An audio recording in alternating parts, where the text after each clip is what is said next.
दोस्तों, अगर आप लोग भारत, पाकिस्तान या इस जैसे दुनिया के किसी भी ऐसे हिस्से में रहते हैं कि जहां पर हिंदी और उर्दू जैसी जुबानें बोली और समझी जाती हैं, तो आप लोगों ने भी तुर्रम खां वाली कहावत तो जरूर सुनी होगी। यानी जब भी एक इंसान कोई भी ऐसा काम करने की कोशिश करता है कि जो उसकी औकात यानी उसकी पकड़ से बाहर होता है, तो उसको दूसरे लोगों की तरफ से ताना मारते हुए तुर्रम खां की मिसाल दी जाती है और कहा जाता है कि तुर्रम खां बनने की कोशिश क्यों करते हो, या फिर कहा जाता है कि बड़े तुर्रम खां बने फिरते हो। दोस्तों, वैसे तो मेरी तरह आप लोगों ने भी इस कहावत को बचपन से ही हमेशा सुना होगा, मगर क्या कभी ये सोचने की कोशिश की है कि आखिर इस कहावत के पीछे का राज क्या है? क्या ये भी दूसरी ज्यादातर की कहावतों की तरह हवा में बना दी गई या झूठी कहावत है, या फिर इतिहास में इसके पीछे भी कोई राज छुपा है? तो चलिए आज की इस वीडियो में इसी कहावत से रिलेटेड हमारे इतिहास में छुपे हुए राज को जानने की कोशिश करते हैं। दोस्तों, आपको जानकर शायद हैरानी होगी कि तुर्रम खां वाली ये कहावत एक इंसान की वजह से मशहूर हुई थी। यानी इस कहावत को एक इंसान के ऊपर ही बनाया गया था, और वो इंसान दुनिया में कहीं और नहीं बल्कि हमारे भारत देश में आज से लगभग 200-250 साल पहले ही पैदा हुआ था। ये इंसान वैसे तो बहादुर और होशियार था, मगर इसने अपनी बहादुरी और होशियारी के बलबूते पर एक ऐसा कारनामा भी कर दिया कि जिसकी वजह से ये भारत के साथ साथ पूरी दुनिया में मशहूर तो हुआ ही, साथ ही उसके कारनामे की वजह से ही इसे इस कहावत को भी जोड़ दिया गया, और हमेशा हमेशा के लिए तुर्रम खां एक कहावत के तौर पर हमारी इस दुनिया में मशहूर हो गया। मगर दोस्तों, अब सवाल यही है कि आखिर तुर्रम खां ने ऐसा कौन सा कारनामा कर दिया था कि जिसकी वजह से इनकी बहादुरी और होशियारी के किस्से तो मशहूर हुए हैं, साथ ही साथ लोग इनका नाम कहावत में भी इस्तेमाल करने लगे और दूसरों से ताने के तौर पर कहने लगे कि बड़े तुर्रम खां बने फिरते हो। दरअसल दोस्तों, तुर्रम खां की कहानी अंग्रेजों के दौर की है। हम सभी जानते हैं कि अंग्रेज मुगलों के दौर में व्यापार के इरादे से आए थे, और उन्होंने यहां पर मुगल बादशाहों से व्यापार की इजाजत लेकर ही अपने पैर जमाने शुरू किए थे। मगर उस दौर में किसी को भी अंदाजा नहीं था कि आखिर व्यापार की नीयत से आने वाले इन अंग्रेजों के दिमाग में क्या चल रहा है। ये लोग उस वक्त तक शांत रहे जब तक मुगल सल्तनत की गद्दी पर औरंगजेब आलमगीर जैसा ताकतवर इंसान बैठा हुआ था। मगर जैसे ही मुगल सल्तनत के छठे और आखिरी ताकतवर बादशाह यानी औरंगजेब आलमगीर की 707 ईस्वी में वफात हुई,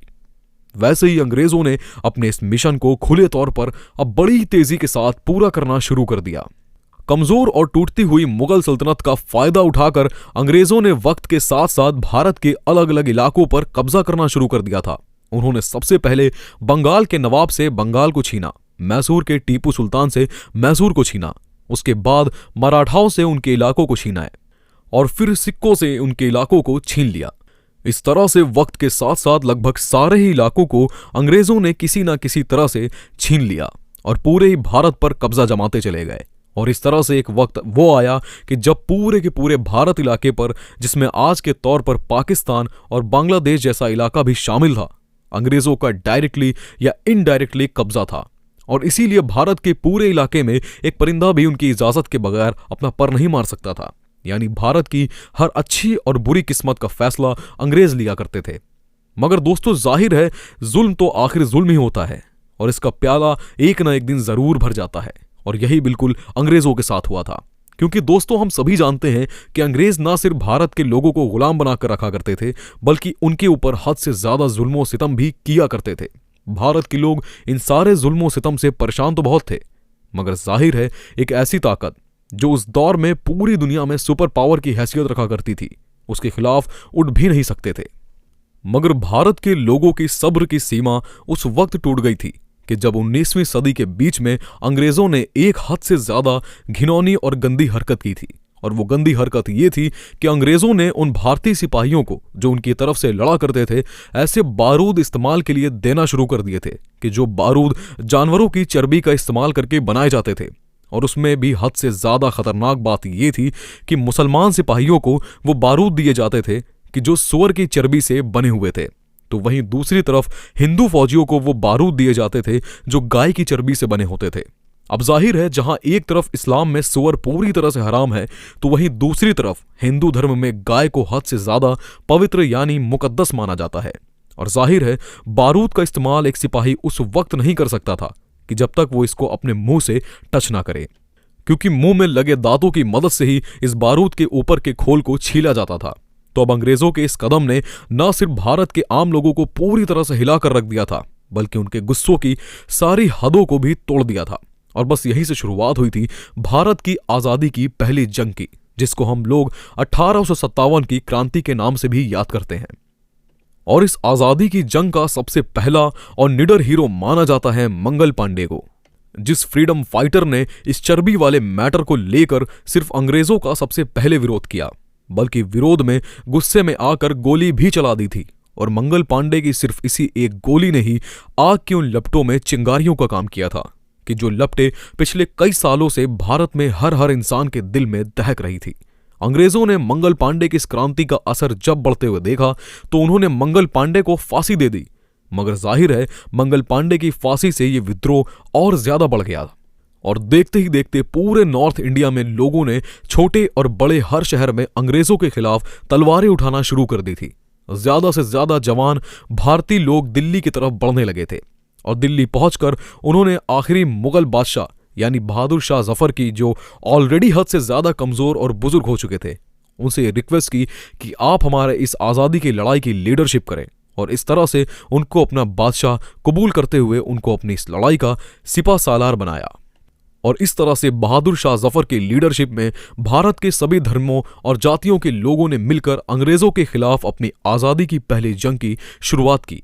और यहीं से शुरुआत होती है तुर्रम खां की कहानी की। दरअसल दोस्तों, तुर्रम खां का ताल्लुक नॉर्थ इंडिया से नहीं बल्कि हैदराबाद से हुआ करता था। और हैदराबाद सूबे की गिनती उस दौर में भारत के सबसे अमीर इलाकों में की जाती थी। हैदराबाद के जो निजाम हुआ करते थे अंग्रेजों के खिलाफ बिल्कुल भी लड़ने में इंटरेस्टेड नहीं थे, क्योंकि उनका तो शुरू से ही अंग्रेजों के साथ तालमेल बिल्कुल ठीक ठाक रहा करता था। मगर जाहिर है वहां की निजाम भले ही अंग्रेजों के खिलाफ लड़ने में इंटरेस्टेड नहीं थी, लेकिन आप लोग बिल्कुल नॉर्थ इंडिया के लोगों की तरह ही ना सिर्फ हद से ज्यादा खफा थे, बल्कि उनको मार भगाने की इच्छा रखा करते थे।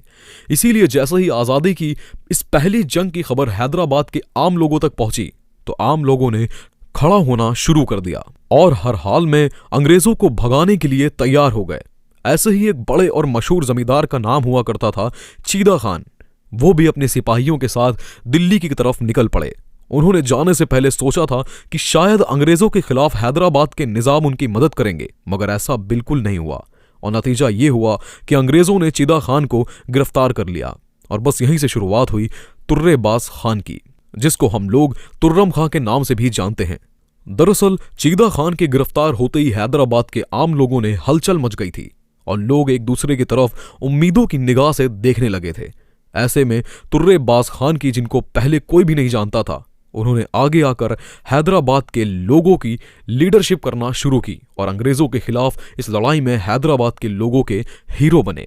तुर्रेबाज खान ने सबसे पहले 5 से 6 हजार लोगों की फौज को इकट्ठा किया, जिसमें ज्यादातर आम लोग थे, यानी ऐसे लोग जिन्होंने पहले कभी भी ना तो जंग लड़ी थी और ना ही उनको इस बारे में ज्यादा कुछ जानकारी थी। और उसके बाद वो फौरन अंग्रेजों की उस रेजिडेंसी की तरफ निकल पड़े कि जहां पर चीदा खान को कैदी बनाकर रखा गया था, क्योंकि तुर्रेबाज खान का ये प्लान था कि सबसे पहले वो चीदा खान को छुड़ाएंगे और उसके बाद अंग्रेजों को मारेंगे। मगर अफसोस की बात यह थी कि तुर्रेबाज खान के इस प्लान को अंग्रेज पहले ही जान चुके थे, क्योंकि तुर्रेबाज खान के किसी अपने ही इंसान ने गद्दारी करके पहले ही अंग्रेजों से मुखबरी कर दी थी। इसलिए तुर्रेबाज खान यानी तुर्रम खां के पहुंचने से पहले ही अंग्रेजों ने उस जगह पर तोप, बारूद, गोली और इस तरह के सभी हथियार तैयार रखे थे। दोस्तों, तुर्रम खां जब वहां पर पहुंचे तो उनके ये देखकर होश उड़ गए थे कि अंग्रेज तो पहले से ही हमले के लिए तैयार थे। आखिरकार शाम 6 बजे लगभग दोनों तरफ से ही ये जंग शुरू हुई और इस जंग में जहां एक तरफ अंग्रेजों की तरफ से गोले, बारूद और गोली से बरसात हो रही थी, तो वहीं दूसरी तरफ तुर्रम खां की फौज के पास लाठी, डंडे और तलवारों के सिवा कुछ भी नहीं था। मगर इसके बावजूद भी तुर्रम खां ने बड़ी बहादुरी के साथ मुकाबला किया और इतिहासकार ये मानते हैं कि ऐसे बुरे हालात में भी तुर्रम खां पीछे नहीं हटे और बीच में जो दीवार मौजूद थी, यानी अंग्रेज और तुर्रम खां की फौज के बीच जो मोटी और ताकतवर दीवार मौजूद थी, उसको तुर्रम खां ने अपने ताकतवर जिस्म के बलबूते पर अकेले ही गिरा दिया था। अंग्रेजों के पास इतने ताकतवर हथियार होने के बावजूद भी ये जंग सुबह 4 बजे तक चलती रही थी। मगर जाहिर है ऐसे आम लोग कि जिनको लड़ने का कोई खास तजुर्बा भी नहीं था, उन लोगों के पास हथियार भी नहीं थे, तो वो उन लोगों का मुकाबला कैसे कर सकते थे कि जो ना सिर्फ जंग लड़ने में एक्सपर्ट थे बल्कि उनके पास उस दौर की आधुनिक हथियार यानी तोपें तक मौजूद थी। इसलिए इस जंग में तुर्रम खां की फौज की हार हुई और लगभग तुर्रम खां की ज्यादातर फौज मारी गई, मगर तुर्रम खां अपनी जान बचाकर वहां से निकलने में कामयाब हो गए थे और ऐसा माना जाता है कि तुर्रम खां एक बार फिर से एक बड़ी फौज इकट्ठी करने की कोशिश कर रहे थे। मगर अफसोस कुछ दिनों के बाद ही अंग्रेज उनको जंगल से गिरफ्तार करने में कामयाब हो गए थे